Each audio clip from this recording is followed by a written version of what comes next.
"Get rid of it, I don't want a child," said the Millionaire CEO 3 years later. He saw her with triplets and couldn't move. "Hi, my beautiful family. Welcome back to Mr. Peter's family. May the Almighty clothe every woman in peace that no storm can steal, strength that never bows, and grace that never fades.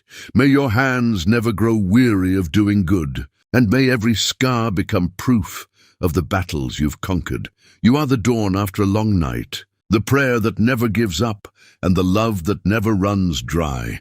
May your heart stay whole, your faith unbroken, and your light forever unshaken.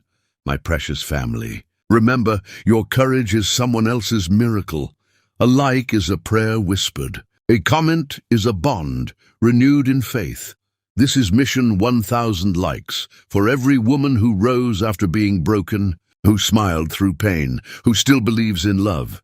If your heart beats with hope, like this video, if your soul walks in faith, comment, "I'm with Mr. Peter."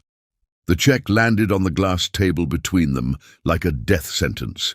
6 zeros that were supposed to erase 3 months of promises and a future that would never exist. Sandra Astilla's hands trembled as she stared at the piece of paper, her reflection distorted in the polished surface beneath it. The penthouse office felt like a cage now, all that glass and steel and expensive leather suddenly suffocating. She had rehearsed this moment in the mirror for 3 days, practicing different ways to tell him, imagining his surprise melting into joy, maybe even tears. Instead, Tony Nelson stood with his back to her, looking out at the city lights spread below like scattered diamonds. His silence more devastating than any words. "This solves everything." His voice was flat, corporate, the same tone he used in board meetings when discussing quarterly losses. "The money covers the procedure, relocation expenses, and enough for you to start fresh somewhere else. Somewhere far from here." Sandra pressed her palm against her stomach, still flat, but holding 3 lives she didn't even know about yet. "I thought you would want to know. I thought after everything we talked about, all those nights when you said you were tired of living for everyone else, that maybe this could be different."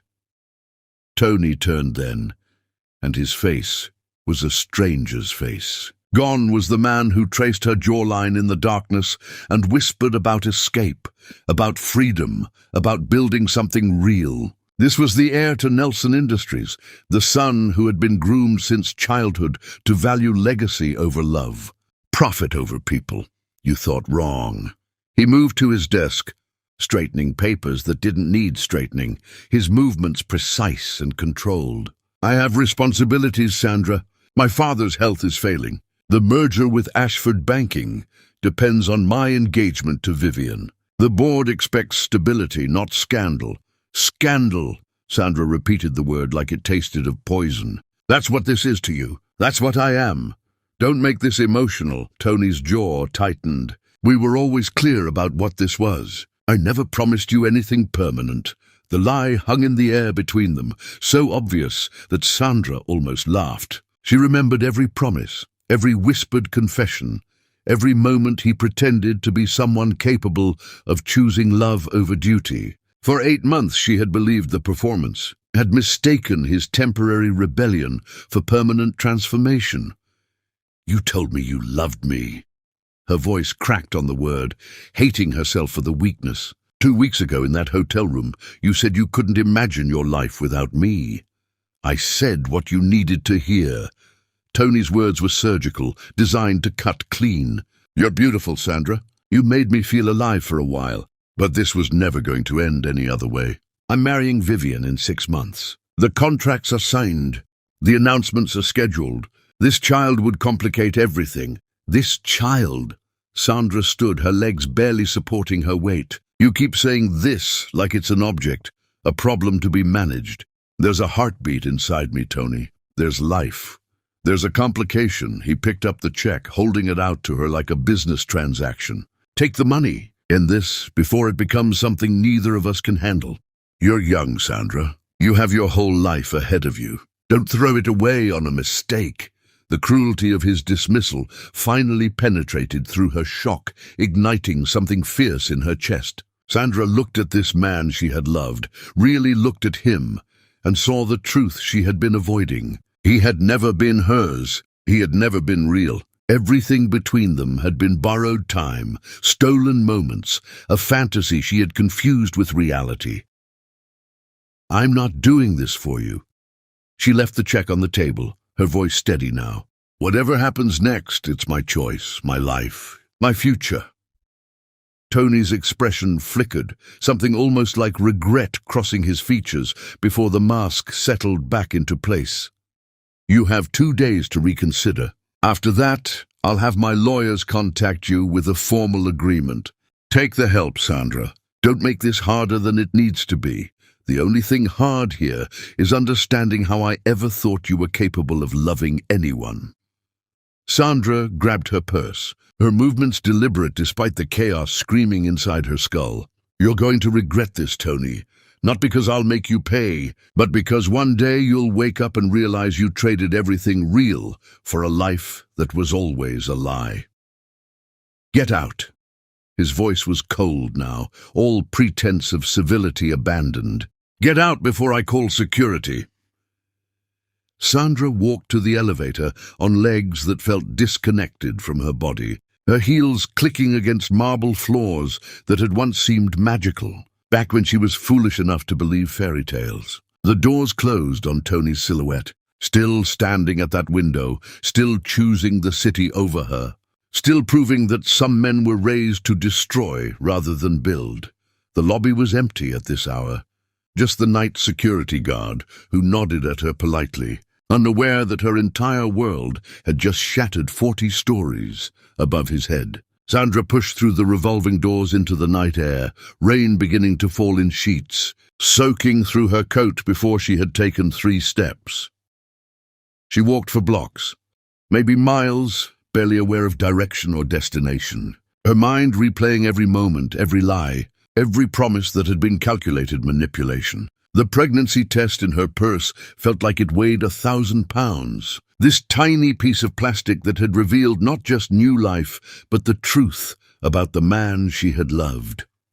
Finally, Sandra stopped on a corner, rain plastering her hair to her face, mascara running in dark rivers down her cheeks. She pressed both hands against her stomach, feeling nothing yet, but knowing everything was different now. Tony had given her a choice, thinking he was being generous, thinking his money could erase consequences. But Sandra had already made her choice the moment she saw those 2 pink lines. She chose life over convenience. She chose love over money. She chose the unknown over the easy lie. "We're going to survive this," she whispered to the life growing inside her, her voice fierce despite the tears. "I don't know how, but we will. And one day he's going to see what he threw away, and it will destroy him." The rain fell harder, washing away the last traces of the woman who had walked into that penthouse office, leaving someone new, someone stronger, someone who understood that the hardest choices were often the only real ones. Chapter 2. The Vanishing.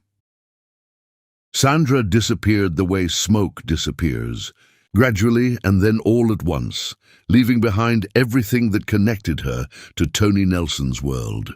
The luxury apartment he paid for sat empty, her key left on the counter with no note, no forwarding address, just absence. Her job at the gallery ended with a brief email resignation, professional and cold, giving them nothing to question or follow up on. Friends who knew her as Tony's girlfriend found her number disconnected, her social media accounts deleted, her entire digital footprint erased like she had never existed.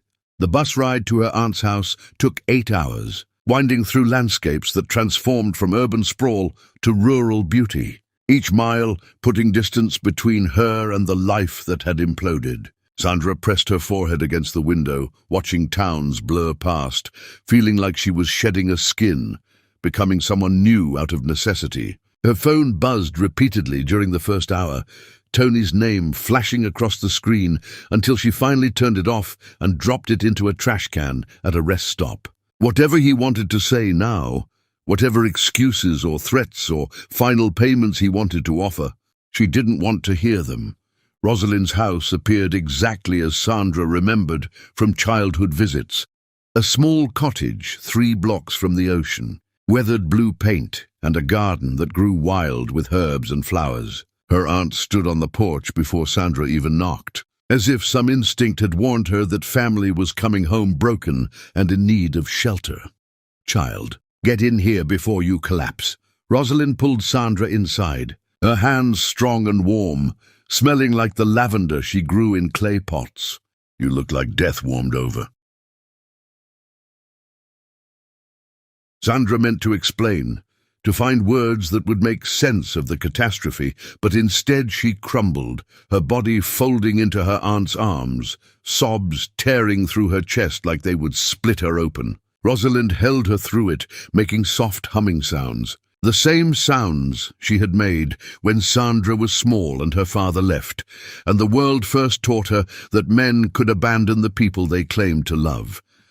The guest room became Sandra's sanctuary, a small space with yellowing wallpaper and a bed that creaked, but felt safer than anywhere she had slept in months. That first night, lying in darkness with ocean sounds drifting through the open window, Sandra let herself feel the full weight of what had happened. Tony's betrayal wasn't just about the pregnancy. It was about discovering that the person she loved had never actually existed. That every moment of intimacy had been theater, that she had been so desperate to believe in love that she had ignored every warning sign. The first doctor's appointment revealed the truth that would reshape everything. Sandra lay on the examination table, gel cold on her stomach, watching the ultrasound screen with detached curiosity. The technician's face changed, her expression shifting from routine to surprised, and Sandra's heart dropped. "Is something wrong?" Her voice came out small, terrified. "Wrong. No, honey, everything's perfect." The technician turned the screen, pointing to 3 distinct shapes, 3 separate heartbeats pulsing in rhythm. "You're having triplets. 3 healthy babies, all developing beautifully." Sandra stared at the screen, unable to process what she was seeing. 3 lives, 3 futures, 3 souls that Tony had wanted her to erase with a check and a cold command. The magnitude of it crashed over her, not just the practical impossibility of raising 3 children alone, but the cosmic joke of it all. Of course, her body would do something extraordinary. Of course, nothing about this would be simple or easy or anything like she expected. "Are you okay?" The technician's voice was gentle, concerned. "I know triplets can be overwhelming news."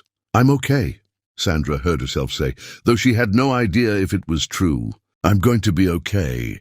The pregnancy was brutal in ways she hadn't anticipated. Her body stretched and ached, exhaustion settling into her bones like permanent weight. Morning sickness lasted all day, every day for months. Simple tasks like climbing stairs or putting on shoes became monumental efforts. Rosalind worked double shifts at the hospital, coming home exhausted, but always ready to help Sandra through another crisis, another panic attack. Another moment when the impossibility of everything threatened to drown her. Sandra enrolled in online classes for graphic design, determined to build skills that could support her family, to become someone who didn't need rescue or charity or handouts. Late at night, when the babies kicked and rolled inside her, she worked on assignments, teaching herself programs and techniques, building a portfolio from nothing. The work gave her purpose beyond survival, reminded her that she was still capable of creating something beautiful even in the midst of chaos. She talked to them constantly, these 3 lives sharing her body, telling them stories about the ocean and her grandmother, who taught her that strength wasn't something you found, but something you decided to be. She never mentioned their father, as if silence could erase him from their story, though sometimes she woke from dreams where Tony was there. Watching her belly grow, his face twisted with regret. The labor came early, her body deciding that 7 months was long enough to carry 3. Sandra was terrified as they rushed her to the hospital, Rosalind holding her hand, talking her through contractions that felt like her body was tearing itself apart. The world blurred into pain and panic and bright lights, voices telling her to push, to breathe, to hold on just a little longer. Then the first cry pierced through everything, sharp and indignant and perfect. Then the second, softer but just as insistent. Then the third, a wail that sounded like fury at being forced into the cold world. They placed 3 tiny humans on Sandra's chest, warm and wet and impossibly real, and nothing else in the universe mattered anymore. "What are their names?" A nurse hovered nearby, clipboard ready. Sandra looked down at 3 perfect faces, 3 lives she had chosen, 3 souls that were hers to protect and love and raise. "Lorelei," she touched the first baby's dark curls. "Amélie," she whispered to the quiet one with serious eyes. "And Caspian," she smiled at the smallest, who was still crying like he had opinions about this whole situation. The first year passed in a blur of sleepless nights and constant needs. 3 infants with different temperaments requiring different approaches. Lorelei was demanding and loud, letting the world know immediately when she was unhappy. Amélie was watchful and calm, almost eerily self-sufficient. Caspian was sensitive and clingy, needing constant reassurance that he was safe and loved. Sandra learned to function on fragments of sleep, to feed 3 babies while barely conscious, to somehow keep everyone alive when she felt like she was dying herself. Rosalind became her lifeline, teaching her how to manage chaos, how to find moments of joy in the exhaustion, how to remember that this impossible situation was also a miracle. They developed routines, systems, ways to survive each day and then the next and then the next after that. Sandra's design business grew slowly, word of mouth bringing clients. Her work improving as she found her voice, her style, her unique perspective shaped by struggle. By their 3rd birthday, the triplets had become whole people with distinct personalities that filled every corner of her life. Lorelei was fierce and protective, always stepping between her siblings and anything that frightened them, her confidence sometimes terrifying. Amélie was quiet and observant, seeing things other children missed, her drawings already showing a talent that seemed to come from nowhere. Caspian was gentle and emotional, crying at sad stories, collecting treasures from the beach, giving hugs that felt like he wanted to merge souls.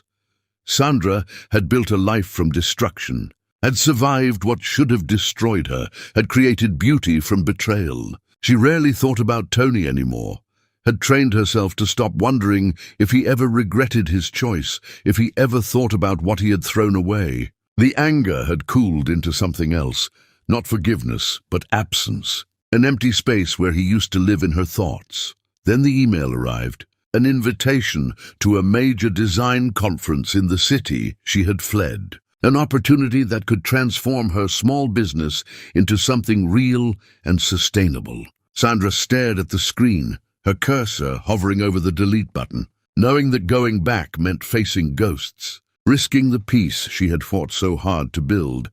But she had 3 children who deserved more than survival, who deserved a mother chasing dreams instead of hiding from the past. Sandra hit accept on the invitation, her heart pounding with fear and determination, understanding that some confrontations were inevitable, that running forever wasn't the same as healing. Chapter 3. The Collision. The city had transformed in 3 years. Or perhaps Sandra was the one who had transformed, and the city was just different through her new eyes. She left the triplets with Rosalind, her first separation from them since birth, and the absence felt like a wound that wouldn't stop bleeding. Every instinct screamed to go back, to protect them from a world that felt too dangerous. But Rosalind had practically pushed her onto the bus, insisting that Sandra needed this, needed to remember who she was, beyond mother, beyond survivor. The hotel was in the arts district, deliberately chosen for its distance from the financial towers where Tony lived his separate life. Sandra unpacked in a room that felt too quiet, too empty, missing the chaos of 3 voices demanding her attention simultaneously. She had prepared for this conference like it was a battle, researching attendees, planning her approach, determined to find clients who could elevate her business beyond local shops and small contracts. The first day was overwhelming. Hundreds of designers competing for attention, everyone glossy and confident in ways that made Sandra feel like an imposter. But she pushed through the discomfort, forcing herself to network, to pitch, to pretend she belonged in these spaces. By the second day, she had found her rhythm, discovered that her work spoke for itself, that survival had given her a perspective most of these privileged artists could never access. Jasmine Park appeared like an answered prayer, a gallery owner from Seattle who stopped at Sandra's portfolio display and actually looked, really studied each piece instead of the polite glance most people offered. She was sharp and funny, her success story involving multiple failures before she finally broke through, and she told Sandra that talent was cheap, but perspective was priceless. And Sandra had both. "I need a complete rebrand." Jasmine pulled out her phone, showing Sandra her current logo, a generic design that said nothing about her gallery's mission.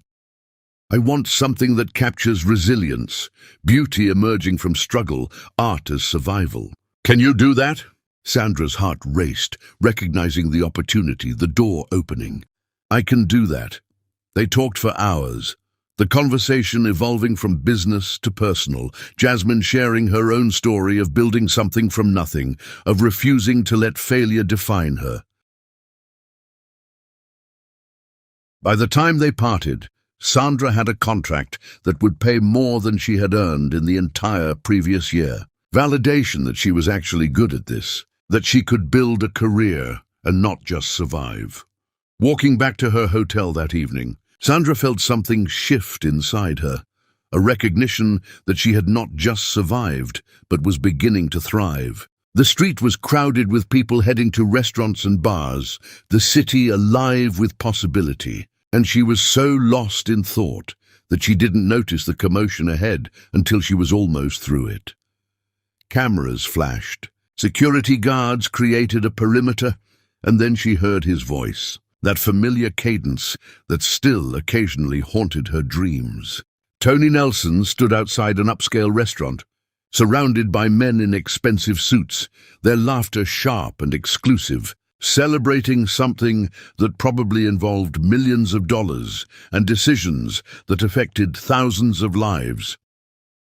He looked older, harder, his hair touched with gray that somehow made him more distinguished instead of aging him. The suit he wore probably cost more than Sandra's rent, his watch catching light like a small sun on his wrist. This was his world, power and privilege and casual wealth. And Sandra was suddenly aware of her second-hand dress, her scuffed shoes, the distance between their universes. She should have kept walking, should have disappeared into the crowd before he noticed her, but something made her freeze. Maybe it was pride. Maybe it was the success still glowing in her chest from Jasmine's contract. Maybe it was just exhaustion from running. Their eyes met across 20 feet of crowded sidewalk, and Sandra watched recognition hit him like a physical blow. Tony's face drained of color, his hand gripping the doorframe for balance, his mouth opening but no sound emerging. The men around him continued talking, unaware of the earthquake happening in his head. And Sandra felt a savage satisfaction at his shock, his obvious distress. Proof that she had haunted him the way he had haunted her. For a moment, neither of them moved, caught in the gravity of their shared history. Sandra could see questions forming in his eyes, calculations about what to say, how to approach this, whether his friends were watching. Before he could speak, before he could shatter the peace she had worked so hard to build, Sandra turned and walked away. She didn't run, refused to give him that satisfaction, just moved with deliberate purpose. Her heels clicking against concrete, her spine straight, despite the panic flooding her system. One block, then another, then she turned a corner and collapsed against a building, gasping for air like she had been drowning. Her hands shaking so hard she had to press them against the brick to make them still. The conference ended the next day, and Sandra fled back to her aunt's house like a refugee escaping war. The triplets mobbed her the moment she walked through the door. their voices overlapping in demands for attention, stories tumbling out about their adventures with Aunt Rosalind. Sandra held them all at once, breathing in their familiar smell, feeling her heart settle back into its proper rhythm. "How was it?" Rosalind asked later, after the children were asleep. "Good, really good." Sandra pulled out the contract with Jasmine, proof that the trip had been worth the terror. "I saw him, though, Tony, just for a second." Rosalind's expression tightened. "Did he approach you?" "No, I walked away before he could." Sandra stared at the contract, feeling the accomplishment dim under the weight of that encounter. "I thought I was over it, Aunt Ro. I thought I had moved past all that anger and hurt. But seeing him brought it all back like it happened yesterday." "Healing isn't linear, baby." Rosalind squeezed her hand. "Sometimes old wounds reopen just to remind us they existed. Doesn't mean you haven't healed. Just means you're human." Sandra wanted to believe that, wanted to think the encounter was just a blip, meaningless in the context of her new life. But 2 weeks later, standing in the park while the triplets played on the swings, she felt eyes on her back with such intensity that her skin prickled with awareness. She turned slowly, already knowing what she would see. Tony stood by the playground entrance, staring at Lorelei and Amelie and Caspian with an expression she couldn't decipher. He had found her somehow, had tracked her down, had invaded the safe space she had built far from his reach. The children were laughing, completely oblivious to the man watching them, to the biological connection neither side acknowledged. Lorelei's hair caught the afternoon sun, dark curls bouncing as she pumped her legs on the swing. Amelie sat in the sand, drawing patterns with a stick, her concentration absolute. Caspian ran between them, his joy infectious, his innocence complete. Sandra watched Tony watching them, saw him do the math, count backwards to that night in the penthouse when he had tried to erase them with money and cold words. His face was a study in devastation. Realization crashing over him in waves, understanding what he had lost, what he had thrown away, what he could never have back. Lorelei noticed her mother's sudden stillness and ran over, her small hand gripping Sandra's leg, her dark eyes suspicious of the stranger making her mother's face do scary things. "Who's that man, Mama?" "Nobody." Sandra's voice came out harder than she intended. "He's nobody important." Tony took a step forward, his mouth opening, and Sandra finally found her voice, sharp enough to cut. "Don't." The word stopped him cold. "Don't you dare come near them. Don't you dare think you have any right to look at them, to know them, to exist in their world. You made your choice 3 years ago. Live with it." She grabbed Lorelei's hand, called to Amelie and Caspian, and walked away from the park, from Tony, from the confrontation she wasn't ready to have. Behind her she could feel his presence, could imagine his face twisted with emotions he had no right to feel, could sense the beginning of something she had feared since the moment she chose to keep them. Tony Nelson had seen his children, and that changed everything, whether Sandra was ready for it or not.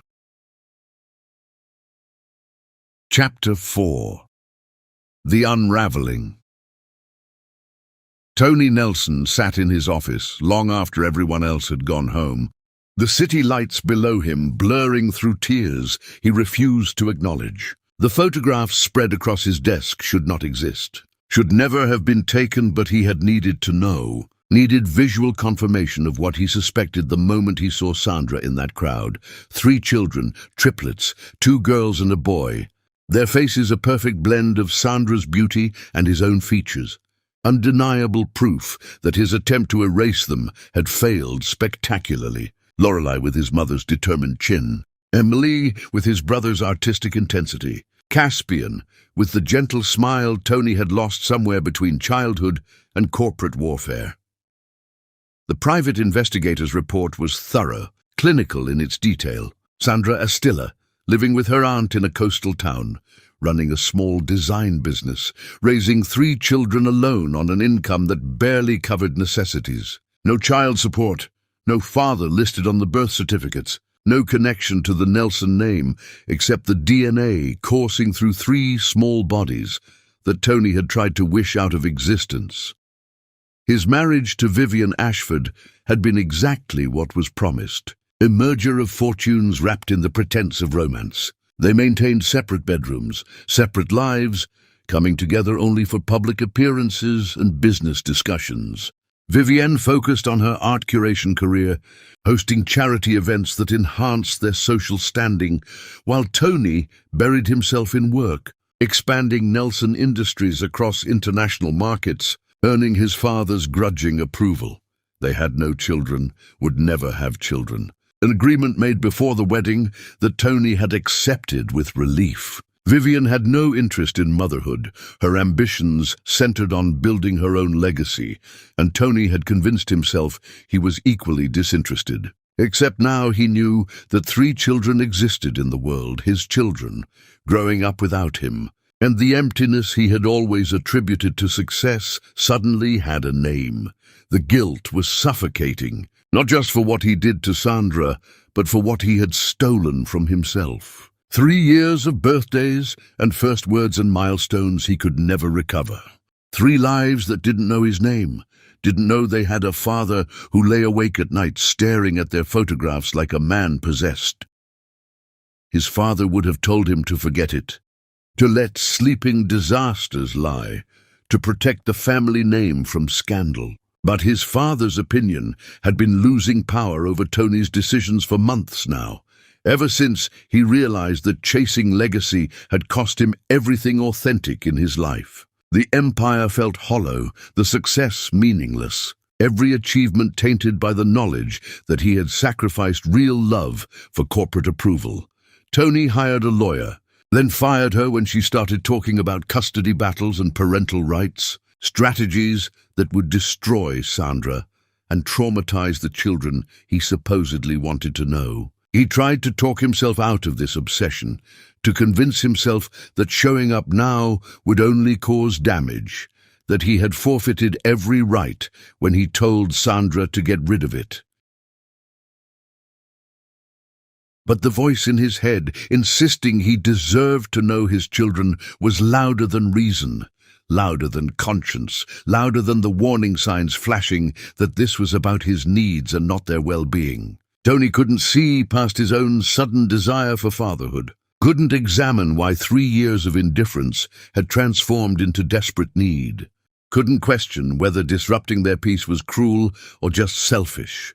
He drove to the coastal town without a plan, telling himself he just wanted to see where they lived, to understand their world, to somehow make sense of the life he had rejected.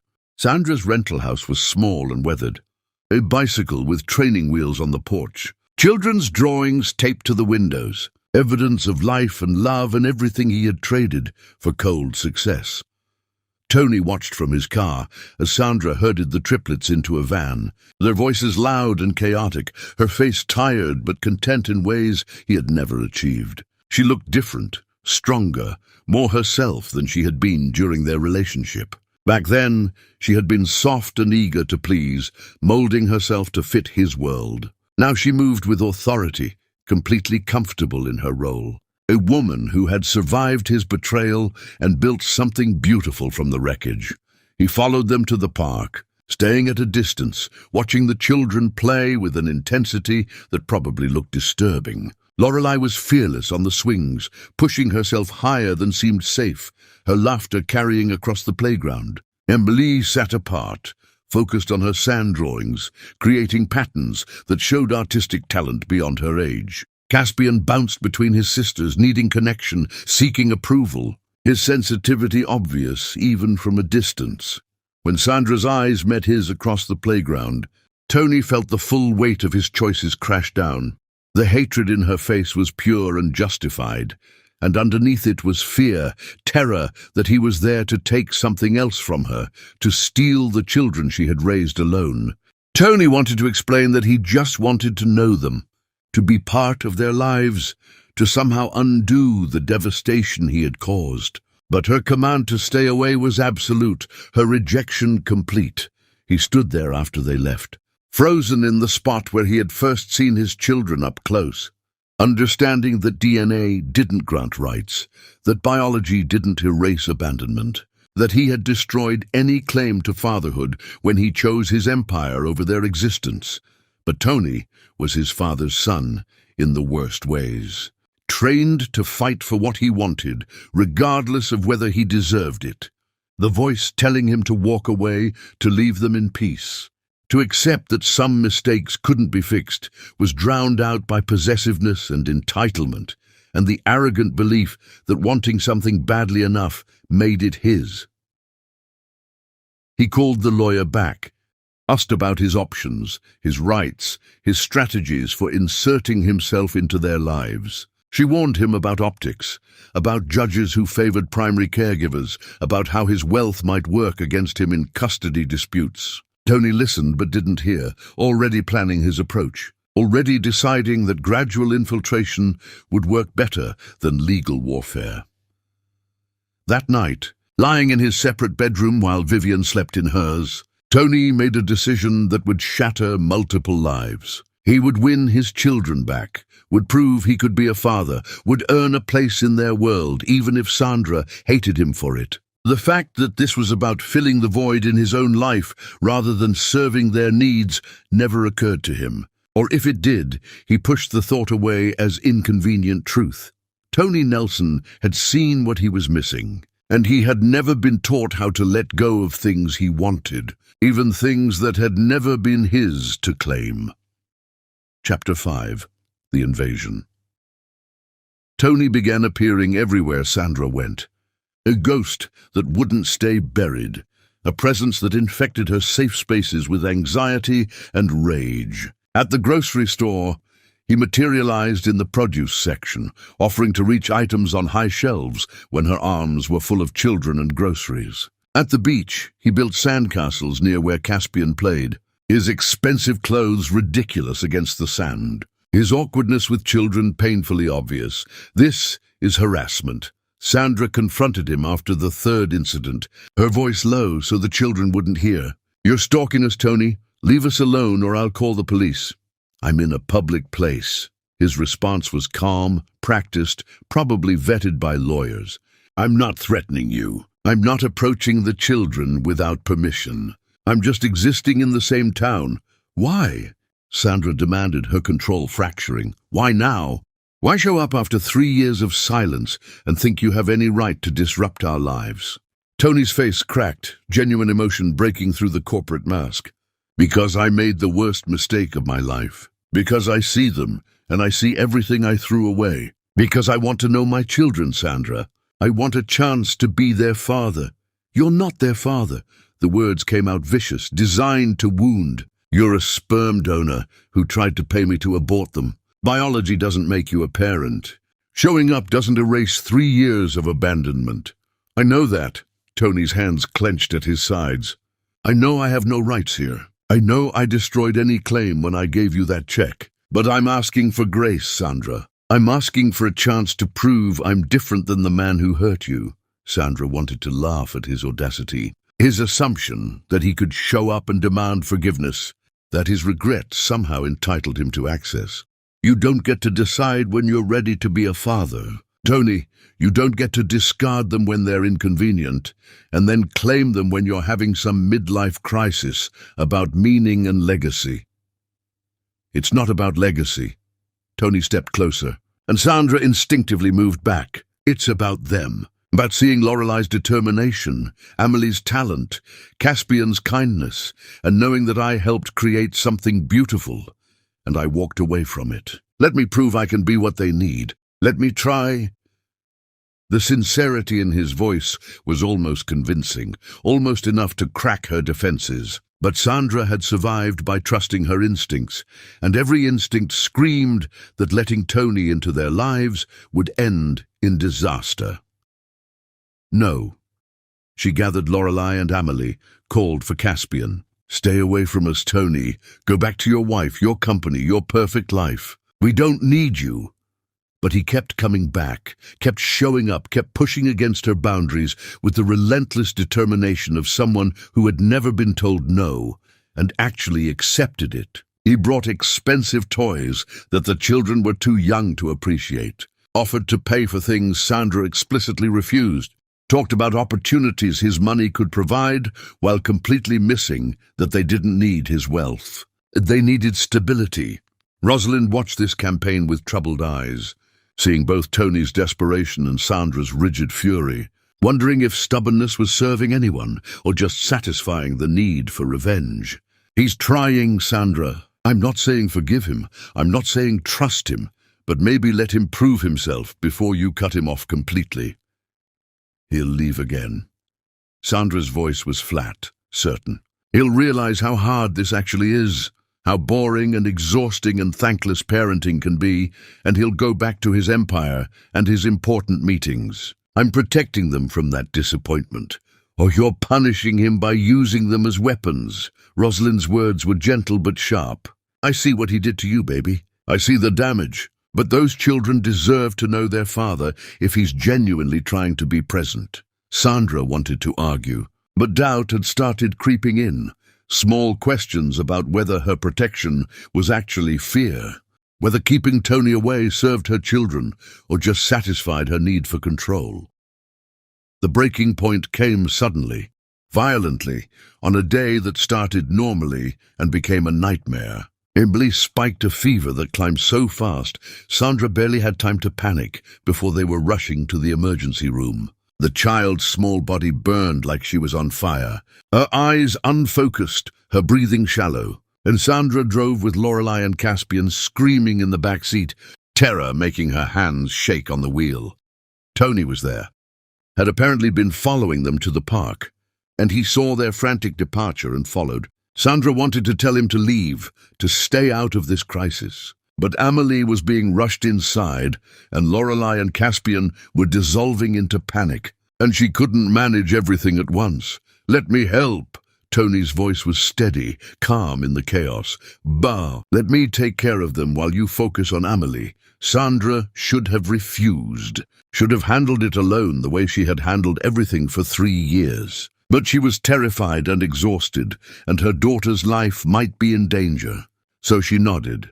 For 6 hours, Tony sat in the waiting room with Lorelei and Caspian, reading them stories from books he bought in the gift shop, distracting them with games and snacks, answering their frightened questions about their sister with reassurances he had no right to make, but that somehow helped. Sandra checked on them between updates from doctors, seeing her children curled against this stranger, accepting his comfort with the easy trust of children who didn't know about betrayal. When the doctors finally stabilized Amelie and released her with antibiotics for a severe infection, Sandra found Lorelei and Caspian asleep in Tony's arms, his expensive suit covered in chocolate stains and tears, his face exhausted but peaceful in a way she had never seen. "Thank you." The words cost her something, an admission that he had helped, that he could be useful, that maybe he wasn't entirely the monster she had built him into. Tony looked up at her, careful not to wake the sleeping children. "Can we talk? Just 5 minutes, please." Sandra was too tired to fight, too emotionally wrecked to maintain her walls, so she sat down, keeping distance between them, waiting for whatever he wanted to say. "I was wrong." Tony's voice was rough, raw. "About everything. About you, about the children, about what mattered. I don't expect you to forgive me, Sandra. I don't even expect you to believe that I've changed. But I'm asking for a chance to prove it, to show you that I'm serious about being their father, that this isn't some temporary guilt or midlife crisis. Why should I believe you won't leave again?" Sandra's exhaustion made her honest. "Why should I risk their hearts on your redemption arc? Because I have nothing else." Tony's confession was devastating in its simplicity. "My marriage is a business arrangement. My career feels empty. My entire life is a performance for people whose approval means nothing. Those children are the only real thing I've ever created, and I threw them away because I was too much of a coward to choose authenticity over expectation. Let me prove I'm different now. Let me try to be what they need."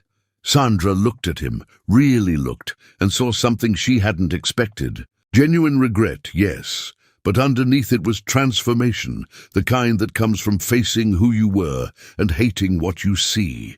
She thought about her children sleeping in his arms, about how Caspian had stopped crying when Tony told him stories, about how even Lorelei had relaxed into his presence.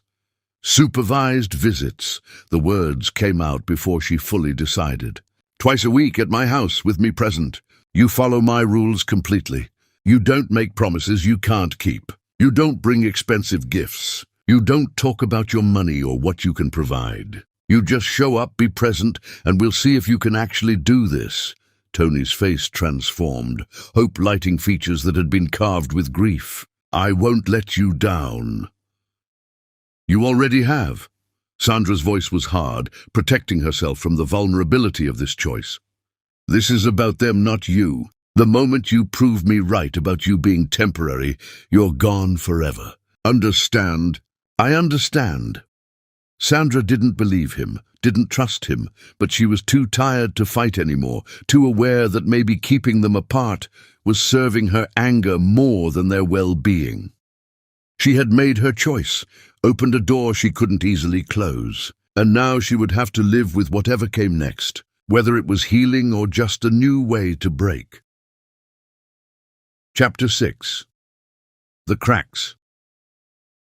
Tony's first official visit was excruciating for everyone involved, the triplets treating him like a dangerous intruder, Sandra hovering like a hawk protecting her nest, Tony himself fumbling through every interaction with painful awkwardness. He arrived exactly on time with nothing but himself, following Sandra's rules to the letter, and sat on the floor where she directed him, waiting for the children to decide if he was worth their attention.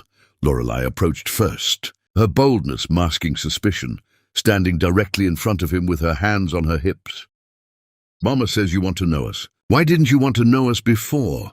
The question was brutal in its simplicity, and Tony had no good answer. Nothing that would make sense to a child, no way to explain cowardice and fear and choosing safety over courage. I made a terrible mistake. I was scared of being a father because I thought I wouldn't be good at it. I was wrong to let fear make my decisions. Are you still scared? Lorelei's eyes were relentless, demanding truth. Terrified, Tony's honesty seemed to satisfy her more than a comfortable lie would have. But I'm trying anyway. Amelie ignored him completely, sitting in her corner with her drawing supplies, occasionally glancing up to study him like he was a puzzle she was trying to solve. Her silence was more unnerving than Lorelei's interrogation. Her judgment withheld but absolute. Caspian was the one who broke the standoff, climbing into Tony's lap after 20 minutes with the easy affection of a child who loved indiscriminately.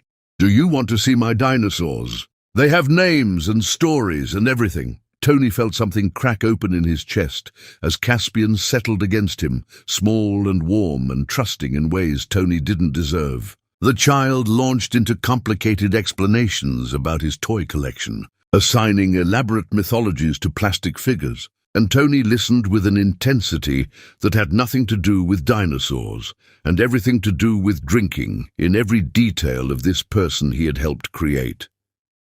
The visits became routine over the following months. Tony showing up exactly when promised, never pushing for more than Sandra allowed, slowly earning microscopic increments of trust. He learned that Lorelei needed logical explanations and firm boundaries, that she respected honesty even when it was uncomfortable. He discovered that Amelie responded to art supplies and quiet presence, that she would gradually warm if he didn't push, if he let her set the pace.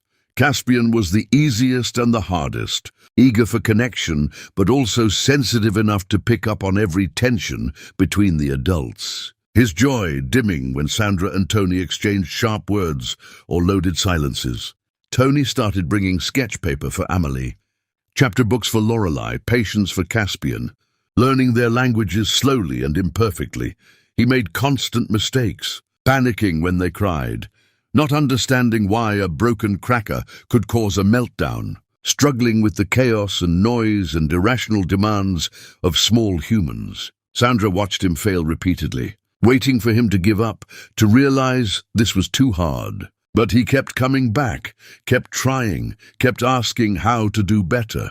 Something unexpected was happening, though, something Sandra hadn't anticipated. Tony was changing in ways that seemed to terrify him, his carefully constructed life crumbling as his priorities shifted without permission. He started leaving work early, missing meetings, letting calls go to voicemail during visits. And the corporate warrior who had once chosen empire over everything was suddenly choosing differently. His father noticed and disapproved, showing up at Tony's office with lectures about responsibility and legacy that used to motivate, but now just sounded hollow. "You're throwing away everything I built for some children who aren't even raised properly. Their mother is working class, Tony. They'll never fit into our world." "Maybe I don't want them in our world." Tony's response shocked them both. "Maybe our world is poison, and I'd rather they grow up normal than twisted." The relationship between father and son fractured that day, revealing foundations that had always been conditional, love that was actually transaction disguised as family. Tony walked out of that office understanding that he had spent his entire life chasing approval from someone incapable of giving it. Vivienne noticed the changes too, their already dead marriage becoming purely performative. She confronted him in their cavernous apartment, her face cold and beautiful and carved from ice. "I know about the children. I've always known you were keeping secrets. I don't care, Tony, as long as you're discreet and don't embarrass the family name." "I'm done being discreet." Tony's words were not planned, but felt inevitable. "I'm done pretending this marriage is anything but a contract. I'm done living a lie." Vivienne's laugh was sharp and cruel. "You think you're going to play house with your working-class girlfriend and her children? You think you'll be happy in some small town, pretending to be normal? You'll hate it within a year. You'll miss the power, the influence, the life you're throwing away for some fantasy? Maybe." Tony met her eyes without flinching. "But at least it will be real." He filed for divorce with terms so generous that Vivienne's lawyers couldn't believe their fortune. Tony was bleeding his accounts dry, setting her up to maintain her lifestyle without him, essentially paying for his freedom. His father threatened to disown him, to remove him from the company, to destroy his reputation. But Tony discovered he didn't care about threats anymore, didn't care about legacy or inheritance or anything except earning a place in his children's lives.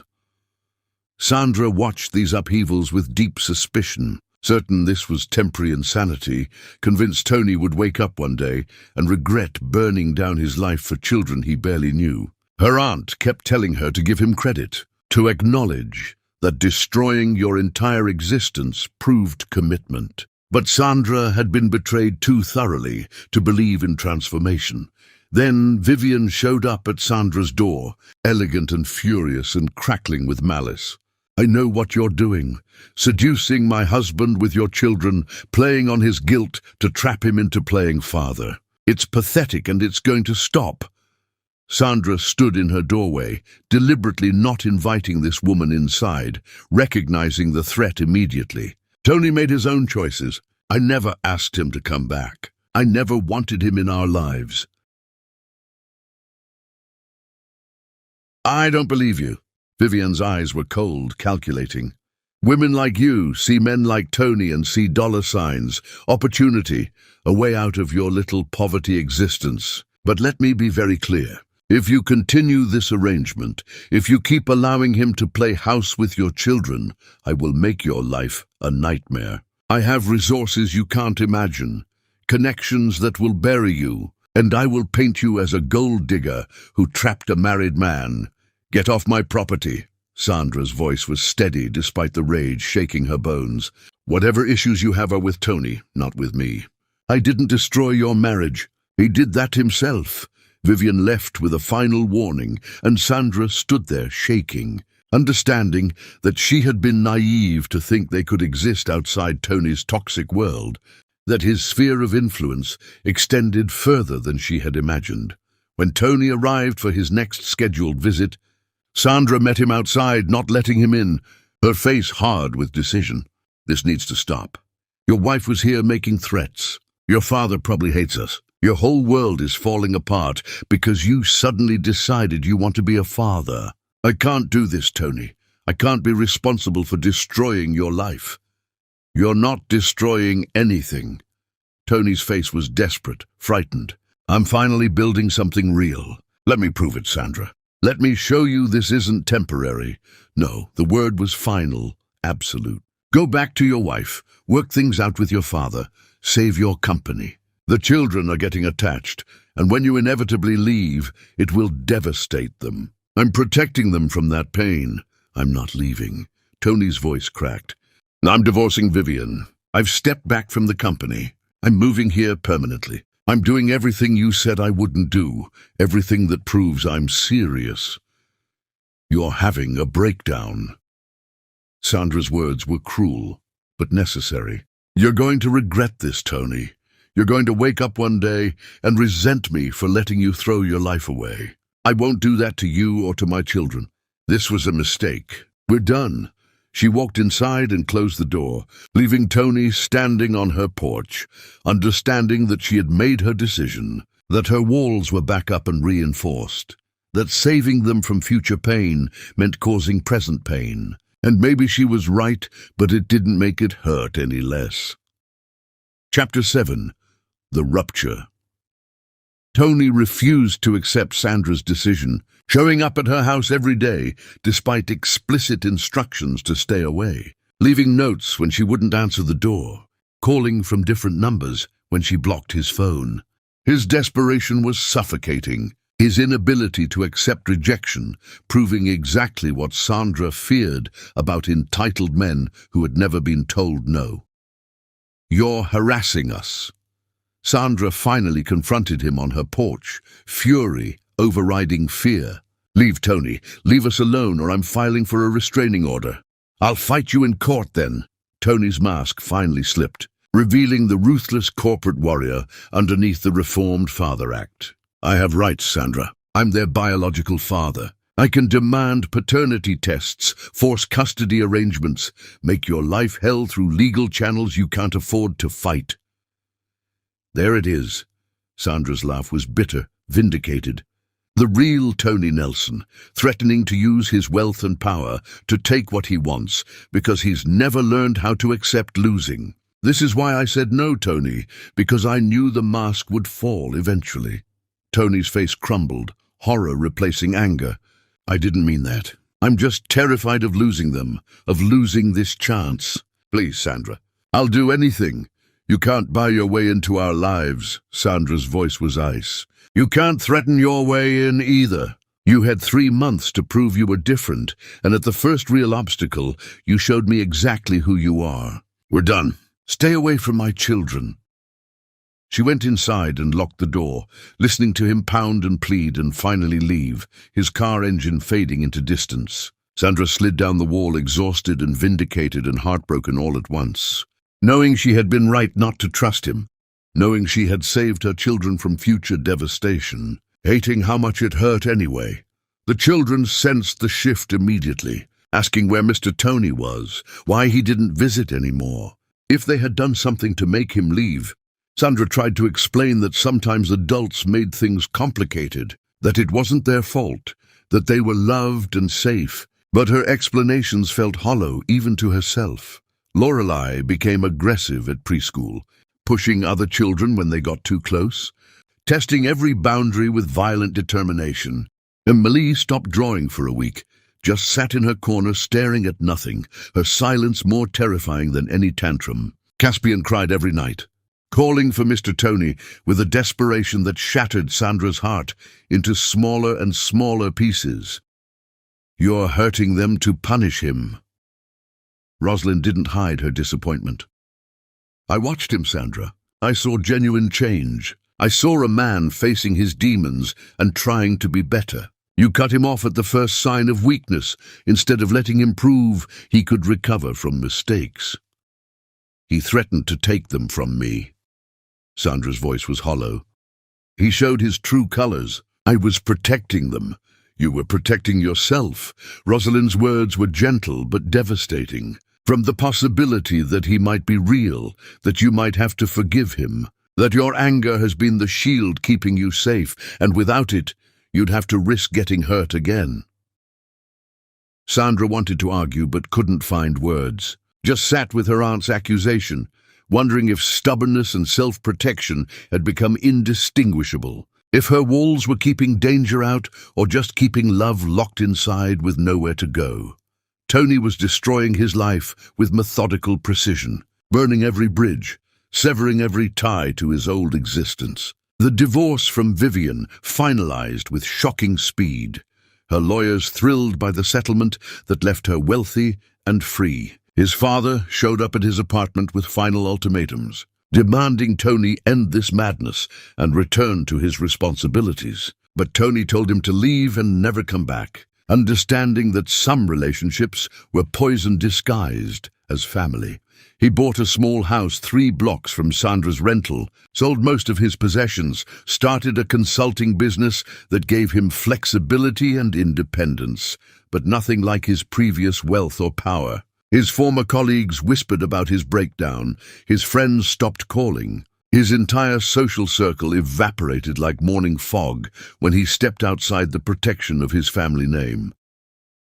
Tony prepared for a life he didn't know how to live, alone with his choices and his regrets, watching Sandra and the children from a distance, like a ghost observing the living. He saw them at the beach, at the grocery store, at the park, always careful to stay far enough away that she couldn't accuse him of harassment, close enough that he could see their faces, hear their laughter, witness the life he had chosen too late to join. Vivian sent him a letter through her lawyer, cold and cutting, telling him he had thrown away everything real for a fantasy, that he would regret choosing poverty and mediocrity over the life they had built together, that he was a fool who deserved the obscurity waiting for him. Tony read it and felt nothing, just relief that he was free from a performance that had been slowly suffocating him. His mother Dorothy called, her voice heavy with grief and understanding. "Your father is wrong about this, Tony. He's been wrong about most things, forcing you to live his unlived life instead of your own. I wish I had been stronger when you were young. Wish I had protected you from his demands. Do what you need to do, baby. Chase what's real, even if it costs you everything."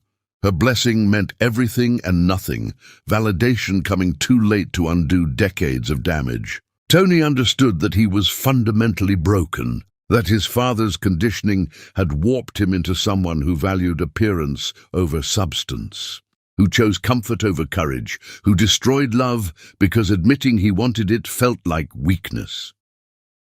The months passed slowly.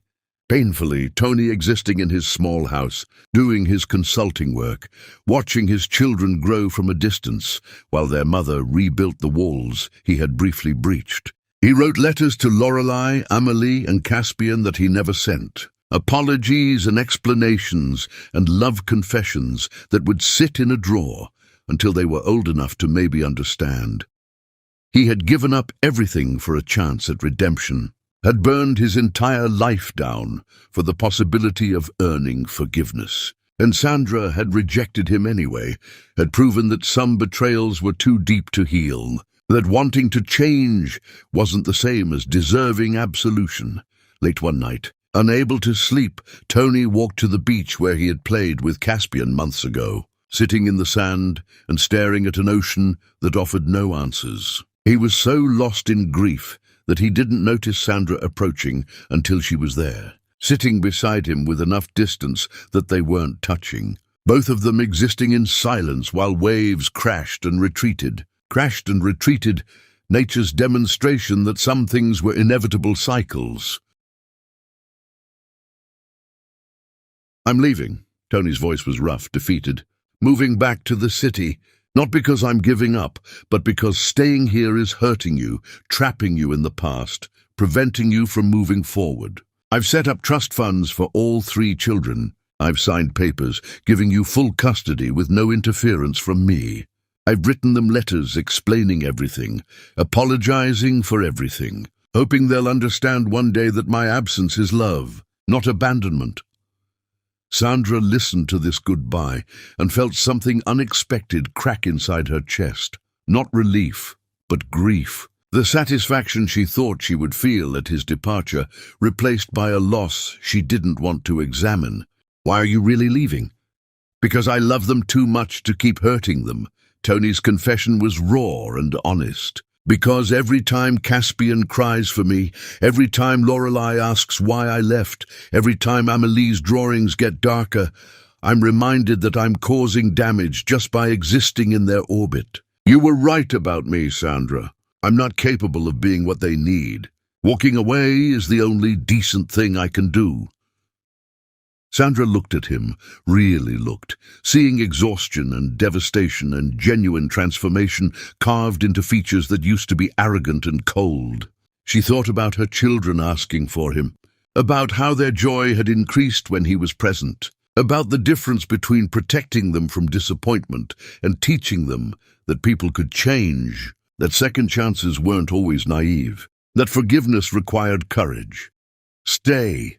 The word came out before she fully decided. Not because I forgive you, not because I trust you, but because they need to know their father, and you're trying to be him. Real trying, not performance. If you're serious about this, prove it. Not with grand gestures or sacrifices, but with consistency. Show up when it's boring, when it's hard, when there's no reward except their presence. Earn your place one day at a time. Tony's face transformed, hope and terror mixing into something desperate and fragile. I won't disappoint you again. You already have. Sandra's voice was hard, protecting herself from the vulnerability of this choice. The question is whether you'll keep disappointing or whether you'll actually become someone worthy of their love. I guess we're about to find out. Chapter 8. The test. Tony moved into the small house 3 blocks away. This proximity both comfort and constant reminder of how fragile his second chance was. Sandra's new rules were brutal in their specificity. Scheduled visits with rigid time limits. No spontaneous drop-ins. No gifts without explicit permission. No promises to the children that hadn't been vetted and approved. Essentially putting him on permanent probation where one mistake meant exile.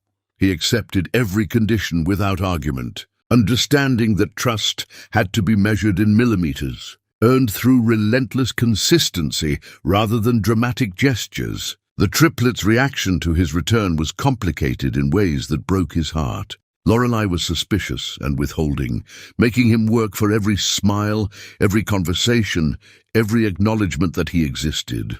Amelie was cautiously warming, allowing him into her space incrementally, testing whether he would stay this time or disappear again when things got difficult. Caspian was immediately attached, crawling into Tony's lap the moment he arrived, like no time had passed. His forgiveness instantaneous and terrifying in its completeness. Tony showed up exactly when Sandra said he could, stayed exactly as long as permitted, followed every rule with such careful precision that it sometimes felt absurd. But he understood that reliability was the foundation everything else would be built on. He learned to navigate meltdowns without panicking, to cook meals they would actually eat instead of what he thought they should eat, to set boundaries when they pushed instead of giving in to avoid conflict.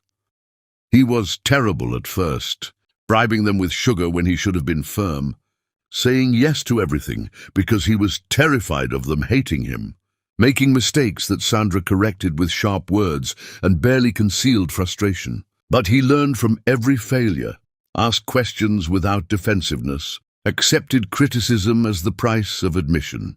Sandra watched this transformation with guarded hope, waiting for the moment when Tony would realize how hard parenting actually was and retreat to easier options. But months passed and he kept showing up, kept trying, kept choosing them even when visits were boring or exhausting or thankless, even when there was no reward except their presence.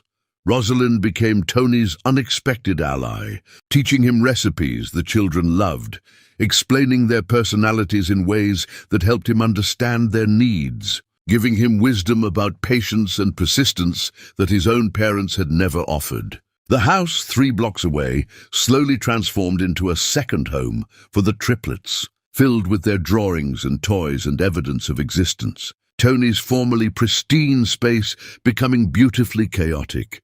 Sandra found herself softening incrementally, allowing longer visits, trusting him with solo time while she ran errands, seeing him as a partner rather than a threat. They developed a co-parenting relationship that was professional and distant but functional, both of them prioritizing the children's needs over their complicated feelings, both of them careful not to acknowledge the attraction that occasionally flickered between them like a dangerous spark. Then Tony's father died suddenly, a massive heart attack that killed him before the ambulance arrived, and Tony had to return to the city for the funeral. He asked Sandra if he could take the children with him to meet their family, to understand where they came from, even if that history was complicated. Sandra's instinct was to refuse, to keep them away from the toxicity of Tony's world. But she saw genuine grief in his eyes, mixed with a desire to share something real with them. So she agreed to a weekend trip with strict conditions about supervision and safety. The city felt different to Sandra this time, less threatening now that she had built a life beyond it, less capable of defining her worth.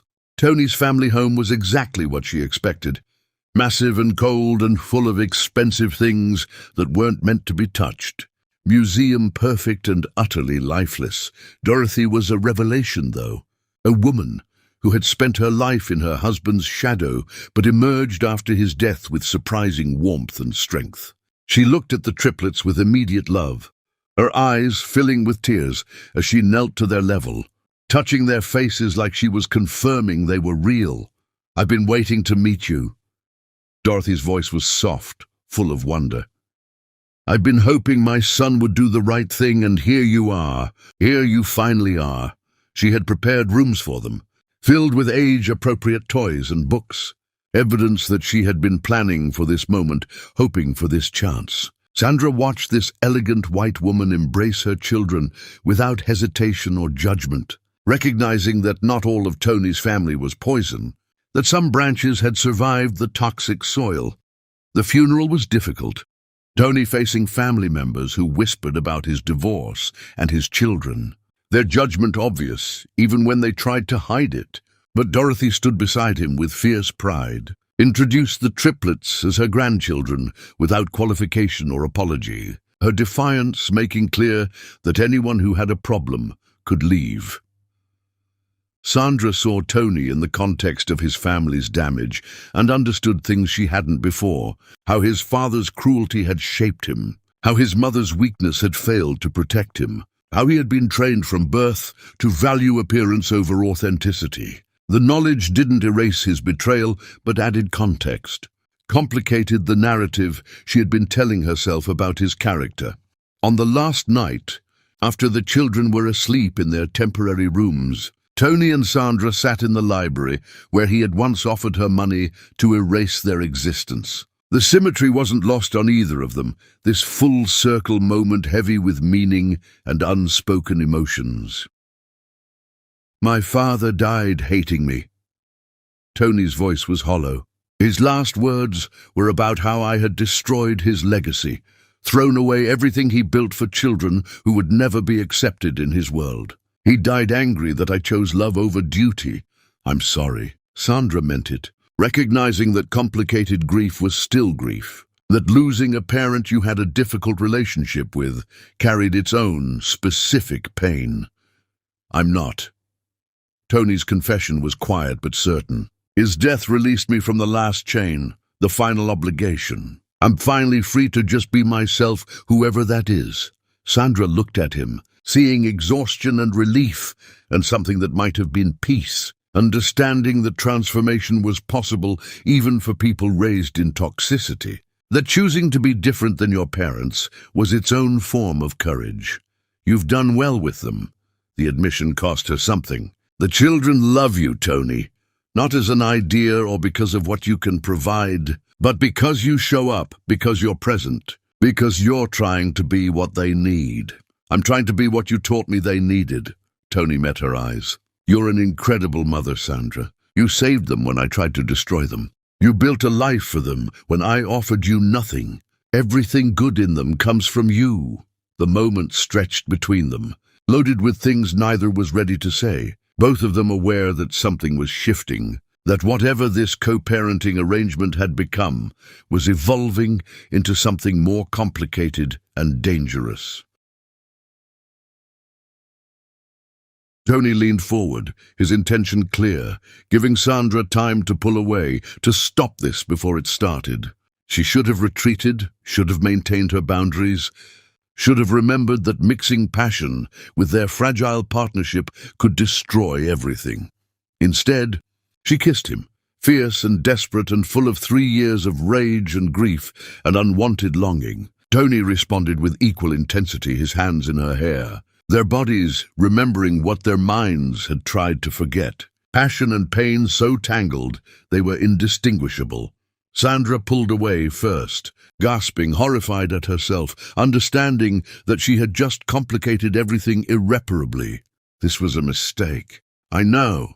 Tony's voice was rough, his eyes dark with want and confusion and fear.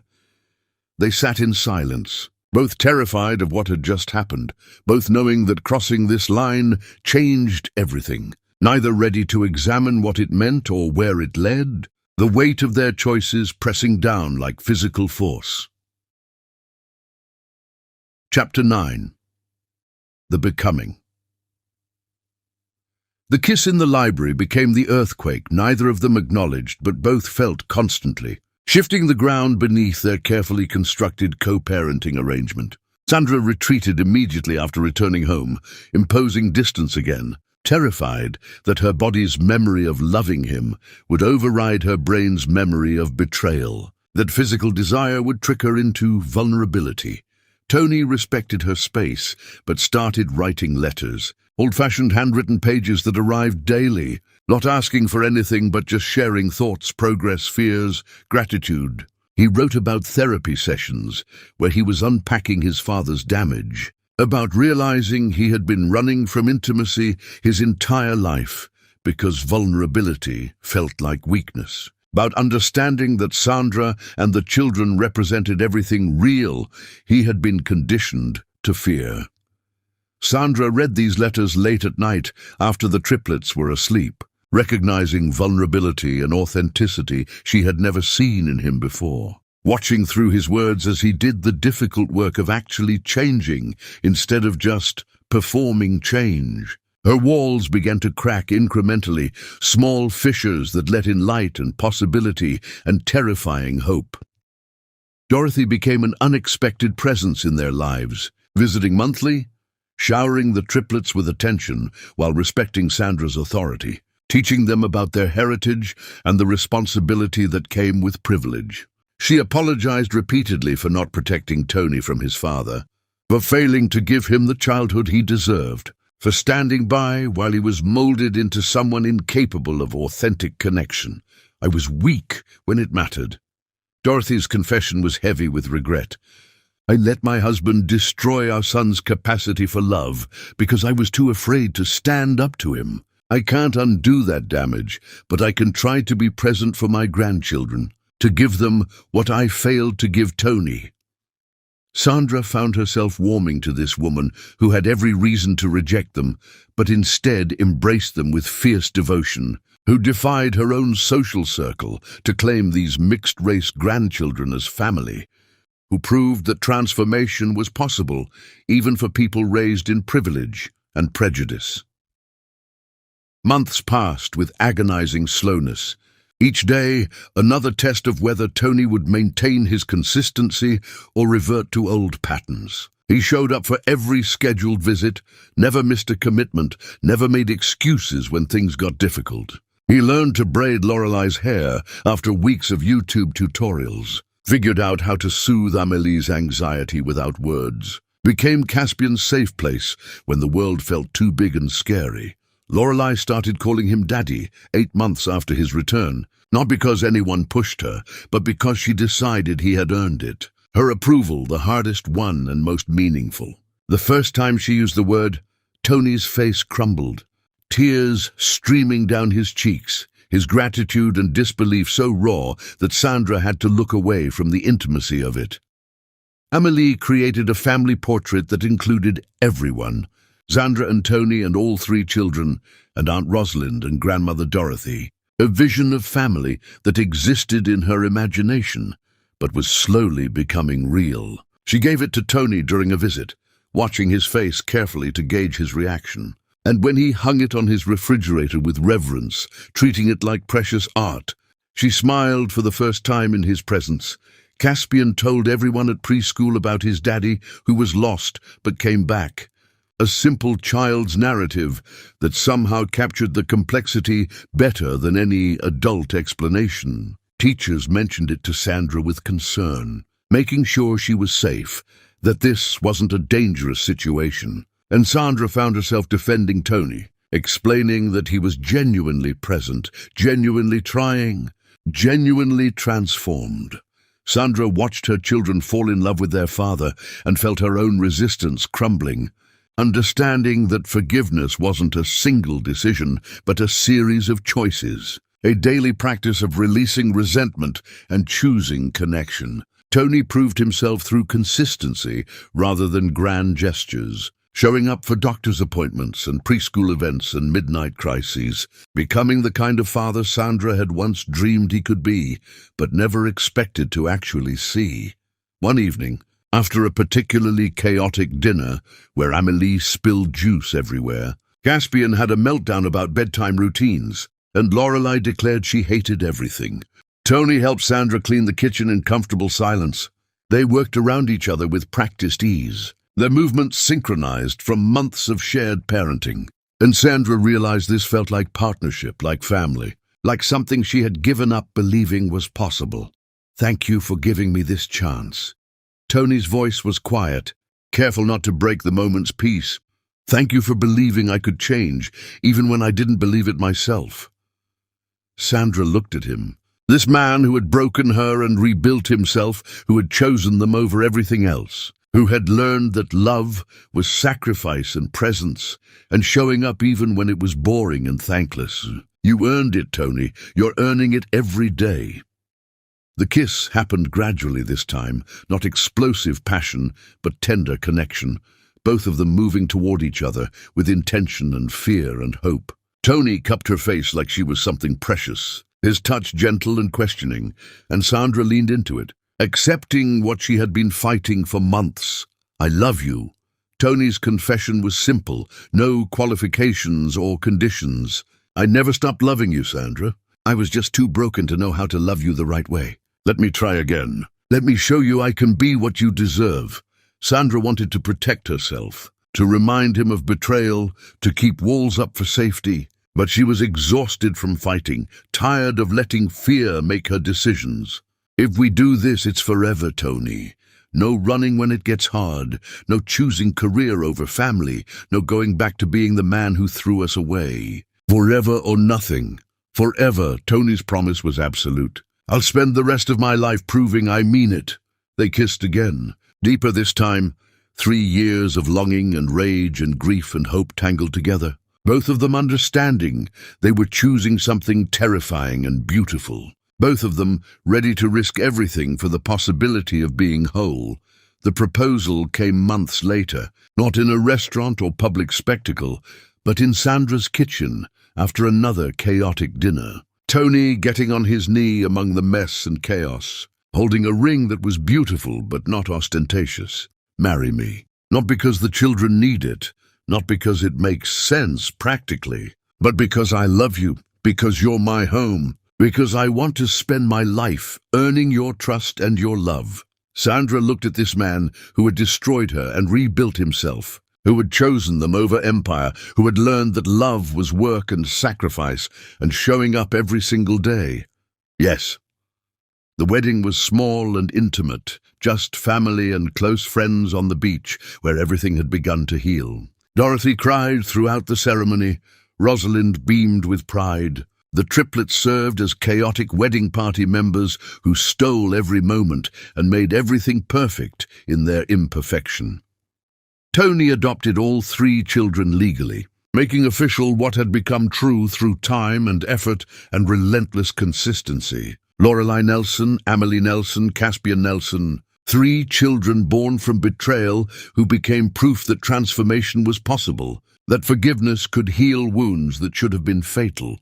Sandra kept her name as Astilla Nelson, a hyphenation that represented her refusal to be absorbed, her insistence on maintaining identity within partnership. They bought a house together, merged their lives, became partners and lovers and parents, building something real from the ruins of what had been destroyed. The children grew up knowing their story, the difficult parts and the healing parts, understanding that their father had failed but chose to become better, that their mother's strength had saved them all. That family was something you chose every day, through action, rather than just biology.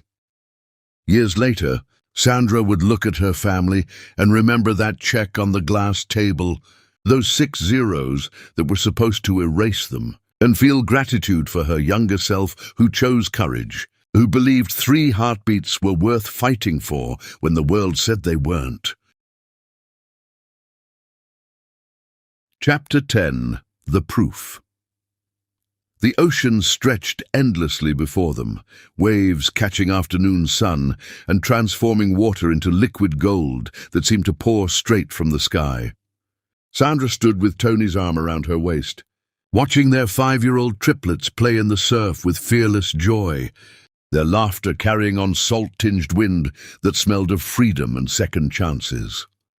Lorelei was building an elaborate sandcastle, ordering her siblings around with the confidence of someone who knew her own mind completely, her voice carrying authority that made Sandra smile because that fierceness came directly from her, from survival, from refusing to be diminished. Emily collected shells with artistic precision, arranging them in patterns only she understood, her concentration absolute as she created beauty from scattered fragments. Caspian chased waves with abandon, shrieking with delight when water caught his feet, his joy infectious and pure and uncomplicated by the weight of history that his parents carried. I never thought this was possible. Tony's voice was quiet, reverent, thick with emotions he no longer tried to hide. I thought I had destroyed any chance at this kind of happiness. I thought that check, those words, that moment in the penthouse, had sealed my fate as someone who would never deserve this.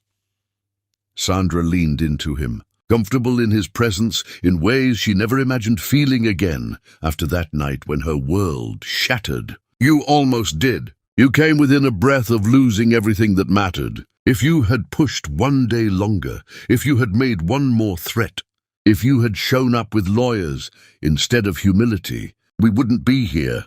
I know. Tony kissed her temple, his gratitude evident in every gesture, every touch, every moment he held her, like she was something precious he couldn't believe he was allowed to keep. And Sane sedeletane totirnwayankil. Thank you for giving me a chance to be worthy of you, of them. Thank you for seeing past who I was to who I could become. Thank you for being brave enough to risk your heart again when I had already broken it once. Dorothy appeared beside them, her own eyes wet watching her grandchildren play, her transformation from society matron to devoted grandmother, complete and beautiful in its authenticity. She had sold the mansion after her husband's funeral, donated half his fortune to causes he would have hated, and rebuilt her life around what actually mattered instead of what looked impressive. She visited every month now, stayed in the guest room that Lorelei had decorated with crayon drawings, read bedtime stories with voices that made the children giggle, and loved with the intensity of someone making up for lost time. They're beautiful, both of you. Dorothy's voice carried wonder and pride. You built something extraordinary from very broken pieces. You took devastation and turned it into this, into them, into a family that shouldn't exist but does because you both refused to give up. Sandra smiled, recognizing truth in those words, feeling the weight of their journey settle into something lighter, something that felt less like burden and more like triumph. Their family was unconventional, born from betrayal and rebuilt through forgiveness, messy and imperfect and absolutely real in ways that polished perfection could never achieve. Tony had done the brutal work of transformation, had faced his demons and changed fundamentally, had torn down everything he thought defined him to discover who he actually was underneath the performance. But Sandra had done equally hard work, learning to trust again after trust was shattered, to forgive without forgetting, To allow love after devastation had taught her that love was dangerous.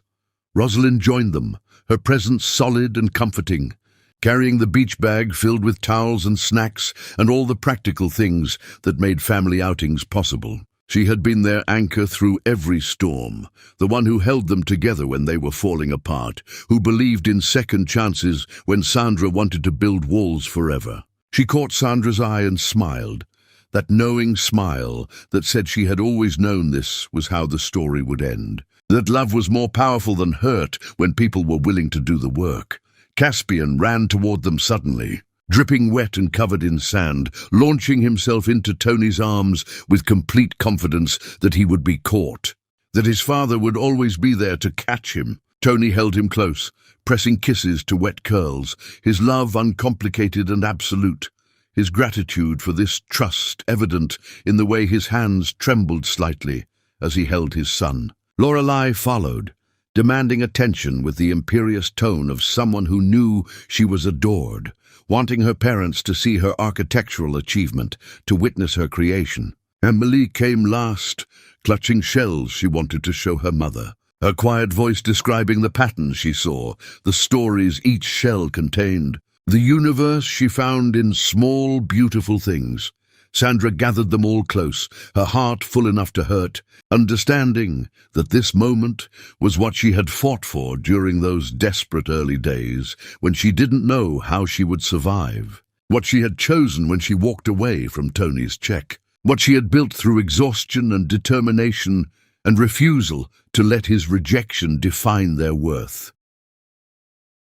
"Tell us the story again, Mama," Lorelei demanded, nestled against Sandra's side. "The one about when we were born." Sandra exchanged glances with Tony, seeing the same mix of pain and joy reflected in his eyes, both of them understanding that their children deserved truth, even uncomfortable truth. "You were born during a storm," Sandra began, her voice soft but steady. "The rain was falling so hard it sounded like music, and I was scared because you came early, because I didn't know if I was strong enough to be your mother. But you were strong." Amelie's voice was certain, absolute. "You're the strongest person in the world." "I had to be." Sandra kissed the top of her daughter's head. "Because you three were worth being strong for. You were worth everything I gave up, everything I survived, everything I fought through.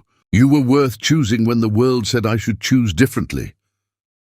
Tony's arm tightened around her waist, his silent acknowledgement of the pain he had caused. The choice he had tried to steal from her, the future he had almost destroyed. The children didn't need to know those details yet, didn't need to carry the weight of their father's worst moment. But someday they would know the whole story, and Sandra trusted they would understand that people could change, that transformation was real, that forgiveness was possible even after devastating betrayal.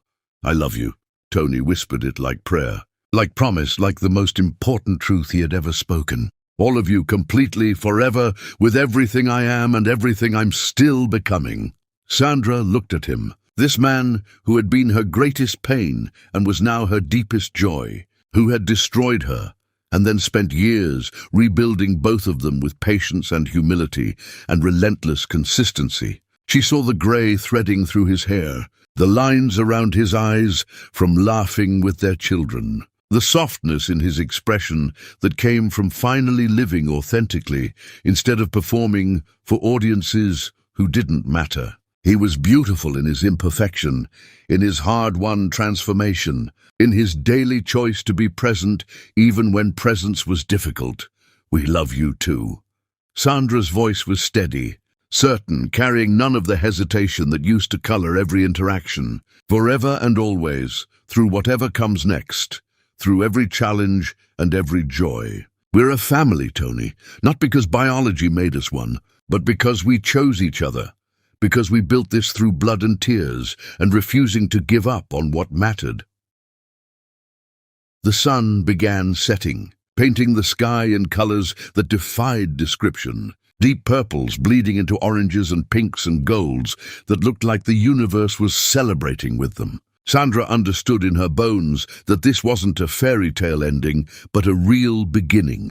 the start of building a life rather than the conclusion of a story. There would be hard days ahead, challenges and conflicts, and moments when old wounds reopened just to remind them they existed. But they would face everything together, as partners, as family, as people who had learned that love was a choice made daily, rather than a feeling that sustained itself without effort.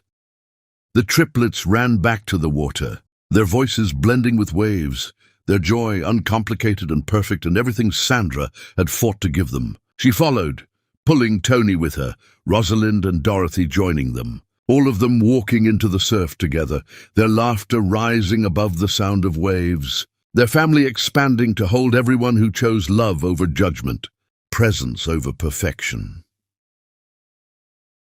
Sandra looked back at the beach behind them, at the footprints they had left in the sand. Evidence of their presence, proof of their existence, marks that would be washed away by the tide, but would be made again tomorrow and the day after that, and every day they chose to show up. She thought about the girl who had walked out of that penthouse office with nothing but heartbreak and determination, who had chosen life when erasure would have been easier, who had built miracles from devastation. "Thank you." Tony's voice was rough with emotion, his eyes on their children playing in the golden light. "For not giving up on me when I had already given up on myself. For seeing something worth saving when I thought I was beyond redemption. For teaching me that love isn't about perfection, it's about showing up. It's about choosing someone even when they don't deserve it. It's about building something beautiful from broken pieces." Sandra turned to face him fully, water swirling around their legs, the sunset painting them both in shades of gold and possibility. "You taught me something too, that forgiveness doesn't mean forgetting, but it does mean releasing the weight of anger, because carrying it was destroying me. That transformation is possible when someone is willing to do the brutal work of changing. That second chances are terrifying and beautiful, and sometimes the bravest thing we can do." They kissed, soft and sweet and full of promise, while their children played nearby and the people who loved them watched with tears and smiles, all of them bearing witness to this family that shouldn't exist but does, that was born from the worst betrayal and became the most beautiful redemption. This was their proof that transformation was possible, that forgiveness could heal wounds that should have been fatal, that some mistakes became the foundation for something stronger than what existed before. Not perfect, but real. Not easy, but worth every difficult moment, every tear shed, every wall torn down, every choice to be vulnerable when safety would have been simpler. Not the end, but the beginning of everything that mattered, everything that was worth fighting for, everything that made life more than just survival, but actually worth living. The waves kept coming, steady and eternal, and Sandra understood that their love would be like that, constant through storms and calm alike, present through devastation and joy, choosing each other every single day until the last breath left their bodies and beyond, into whatever came next, forever and always, exactly as they had promised.